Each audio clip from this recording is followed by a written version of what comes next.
I know HoseLink is known for their famous hose reel, but man, they make a damn good looking raised bed.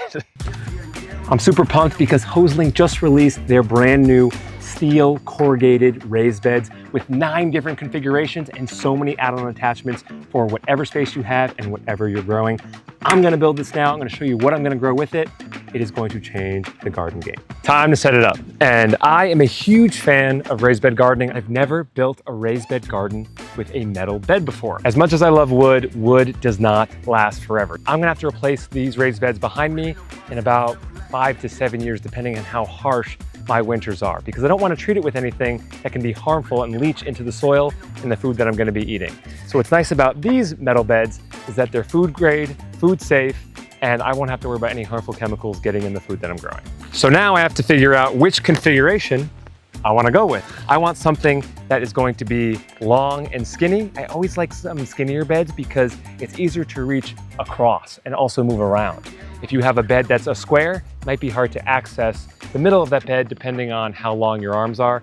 I'm kind of short, my arms don't go that far, so I like long and skinny beds a little bit better. So we're going with the 8x2 configuration, and it's time to set it up.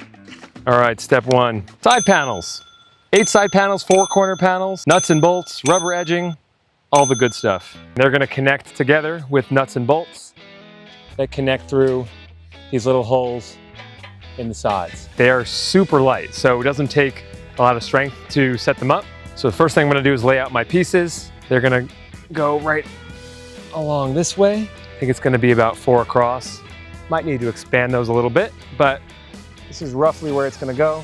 And I can orient it back a little bit later if I want. Always good to lay it out before so that you know exactly where it's going to be needed. So I'm gonna lay this out here, and we're gonna repeat the same thing on the other side. I love this green color too. It's beautiful. If it does get dirty, it's metal and it's super easy to clean. It doesn't take more than a screwdriver. And you're gonna shoot them through the holes, overlapping with each side. And you don't have to attach it super tight on the first go. It's mainly just to make sure it holds its shape. You can always go around and tighten at the end. Now, most raised beds that are made of metal are corrugated, which is that waviness that you see there. Now, you can still have straight, flat metal raised beds, but the problem is that they're not as strong as the corrugated. So when you see corrugated steel raised beds, you know it's gonna be much stronger and be able to brace under the weight and pressure of all that soil. Our 2x8 foot configuration is assembled. It looks great. It is about to pour on us though, so before I fill it, I'm gonna go back inside, I'm gonna take a quick break, and we're gonna end up filling it and planting it tomorrow morning. The next day.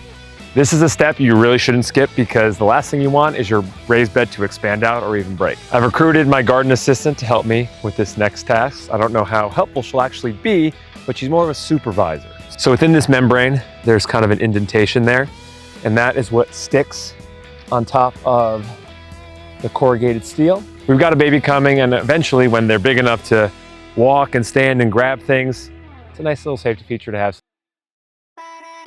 The HoseLink bed is complete, and so now it's time to fill it. So I'm gonna show you my tried and tested method for filling a raised bed so that you can have the best possible harvest. Because look at that. Clearly I'm doing something right. It's growing like crazy. My first step is going to be adding cardboard to the bottom. This is going to help suppress weeds, prevent anything from coming up underneath, and you add that really good soil on top. Time to fill it up with soil. Some of our leaf litter in here. We ideally want that soil line to be an inch or 2 below the top of the raised bed. That's 1. So as always, we're using a spoma. Plants love it. Oh yeah, beautiful. Now we're gonna top it off with compost. If you don't have enough space to compost yourself or don't wanna go through the effort, bad compost is just as good. Store-bought is fine. The 6mm corrugated steel, it's strong, it's secure, the brace is working perfectly. I really like the rubber membrane on top just for a little added protection. And most importantly, it is non-toxic. It's not gonna leach any chemicals into my soil. And it is all made from sustainably sourced materials. There's nothing better. The fact that there are other attachments that help protect against pests, add trellising options, and extend your season with a greenhouse option, that's really freaking cool. So stay tuned for the next video. where I share how we're going to be planting this raised bed, how we're going to extend our season with some of our greenhouse material here. There's a lot more to grow coming here in this raised bed.